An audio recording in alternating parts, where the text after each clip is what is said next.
Hi everyone, my name is Julie. This is Keep Calm with Books and Coffee. I talk about books on this channel, mainly books about magic, and if you'd like to see more of that, you can hit the subscribe button down below. Today, we are going to be talking about all of the books that I have acquired since May.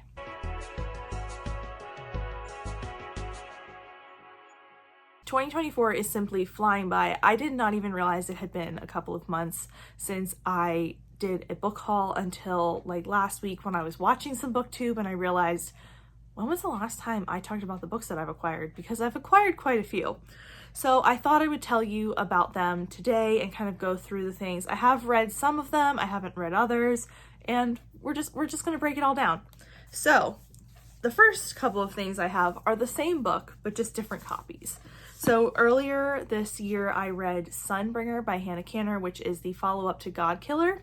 My plan was to purchase Godkiller in paperback and do some annotating in it since I only have a Illumicrate special edition. So I picked this up and I started doing the annotation and reread, but I ended up wanting to read Sunbringer more and I was buddy reading it with a couple of friends. So I decided to put the reread aside and maybe do it before the next book comes out. Godkiller is about a world where gods are outlawed because they were part of the God Wars, and Kissin is our hero. She is a god killer that goes around and kills gods that she is contracted to kill, and she stumbles across a young noble girl who is attached to a god and has to figure out what is going on with that situation. The three of them end up meeting up with a disgraced knight and they go on an adventure to try and figure out the god problem that they have. I loved book one so much. It was my favorite book of 2023. This Sunbringer will probably be a top book of 2024, so I didn't mind having a second copy. And then when I saw the Waterstone edition on Pango for relatively cheap, I was able to use Pango Bucks to pick up this copy. So this has not sprayed edges, it has really gorgeous end papers. So I wanted to pick this up and it's absolutely gorgeous. So it doesn't hurt to have one more copy of your favorite book. So I don't think I've talked about this yet, and if I have, I'll have to take this part out, but I also picked up a copy of Funny Story by Emily Henry. I went to a release party at my local indie for this book and I ended up winning a signed copy at that event. I am really excited to read this. It seems like a really fun story. In this, we are following a couple of people. I don't remember their names. Miles and Daphne. Daphne and Miles were each dating separate people who figured out the two of them, they were best friends like their whole lives, and then they ended up breaking up with Daphne and Miles and saying, we're gonna get together. Daphne and Miles moved in together since they had not anticipated this and needed help with the rent. And then they get an invitation to the other couple's wedding and they decide to go to kind of make it uncomfortable for everyone. And it just sounds like a funny story and I can't wait to read it. And yeah, I was really excited to win a signed copy. Then I went to my local bookstore pretty recently and picked up a copy of Cant Spell, Treason Without Tea by Rebecca Thorne. Honestly, I bought this completely on a whim. I think it is a cozy mystery, possibly fantasy, not even 100% sure there. This is what got me.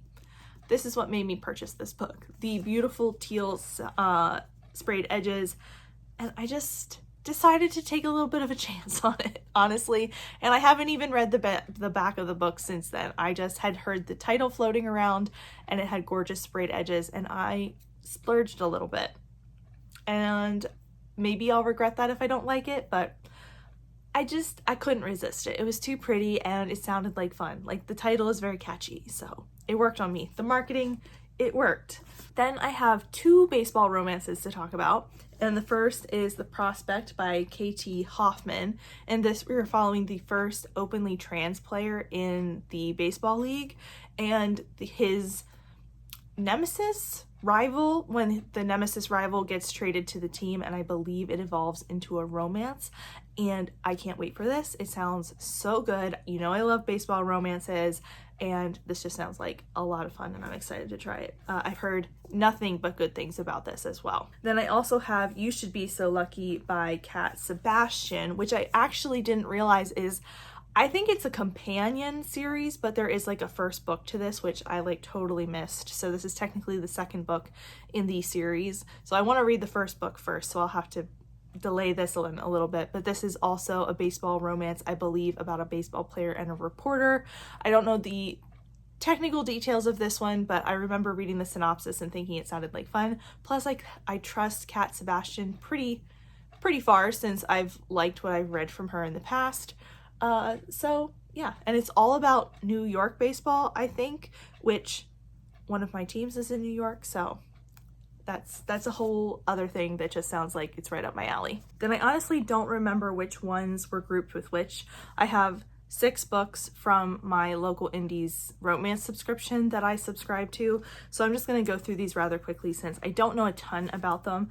The first one is the Mistress Experiment by Scarlett Peckham, and this one I actually do know a little bit about. It is the 3rd and final book in the Society of Sirens series, which is about a group of women who are trying to kind of improve the lives of women across England in this historical time, in I think Victorian England, and they are trying to raise money for a school, stuff like that, and each one of the women that is like the head of this project finds a romance. So I'm excited for this one. This one is very mysterious about the romance, and I'm excited to try it. Then we have Julie Ann Long's My Season of Scandal, which I don't know much about, but it is a historical romance, and it has Julia Quinn blurb on the front, and I think this might be in the middle of a series, but I don't care about that too much since it is a historical series. It'll probably be pretty easy to fall into, but another one on my shelf. Next up, we have one that I am a little bit nervous about and I didn't realize was going to be in the subscription box.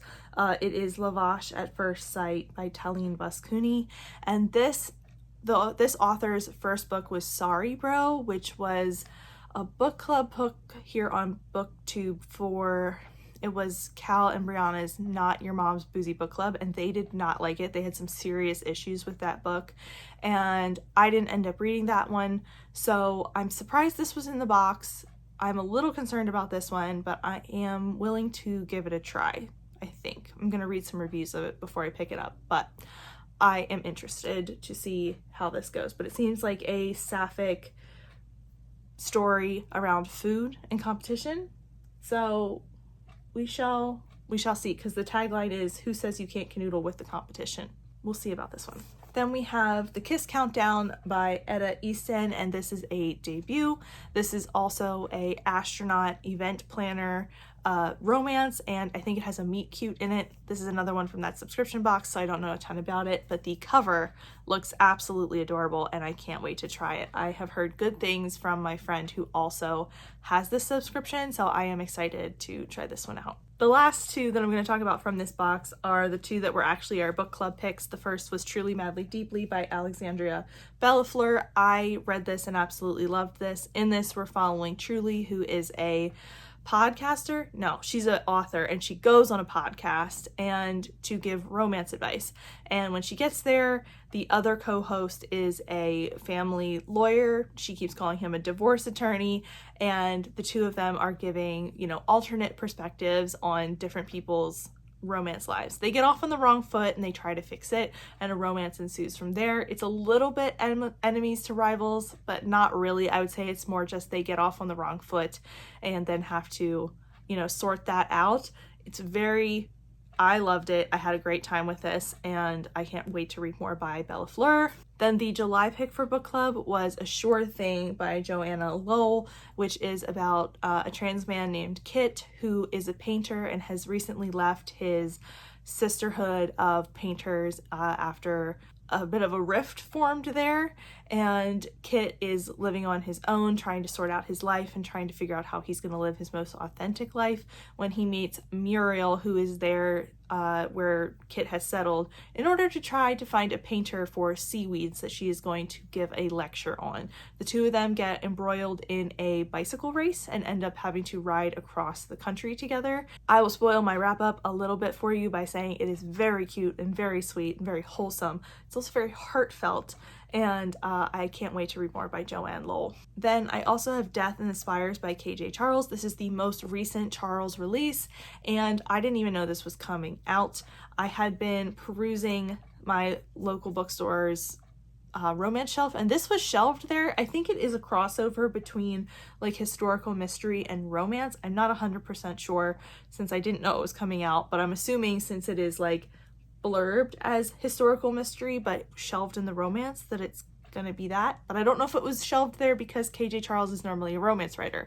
I will tell you when I find out. It sounds like it's about a young man who is accused of his best friend's death about a decade after the best friend has died, and the crime has remained unsolved, and I believe he goes on a venture to track down who is accusing him of this. Sounds really good, and I am excited to jump into another KJ Charles series because I love her historical books. Then I mentioned these recently in a vlog, so I am going to go over them pretty quickly. I recently found the Peculiar Taste novellas at my local indie bookstore for relatively cheaply, and they were the hardcovers. They're gorgeous. They're little novellas that you flip over to read the two. So this is a set of 3 books, but they each have 2 novellas in here. So we'll see if I enjoy these. I couldn't pass them up when I saw them because they are gorgeous. And then we have a similar situation with the Darkest Tides book set with volumes 1, 2, and 3, and this beautiful slipcase that has like sci-fi and fantasy on it. Like this slipcase is just, oops, wrong side, absolutely stunning. And the books are also beautiful because they again are, you know, half and half novellas, but then these do have sprayed edges, and like I said, I couldn't pass them up. I was interested in checking out the novellas, and I also thought they were gorgeous, so we'll get to them at some point. But those are all of the books that I have picked up since the beginning of May. This is my May, June, July book haul, and honestly most of this is from May and June because in July the only thing I've purchased is my subscription box from my local indie, like I talked about with the romance books, but I haven't picked those up yet. I don't even know what they are. I don't remember. So I'm gonna have to go get those, and then those will be my July picks, but that's all I got. If you have any thoughts or feelings or want to talk about any of the books that I talked about today, please let me know down below. If you aren't feeling chatty and you just want to leave me an emoji to let me know you were here, go ahead and leave me a baseball, since we had 2 baseball romances that I am excited to get to. But that is it for me today. Thank you so much for watching, and I will see you next time. Bye!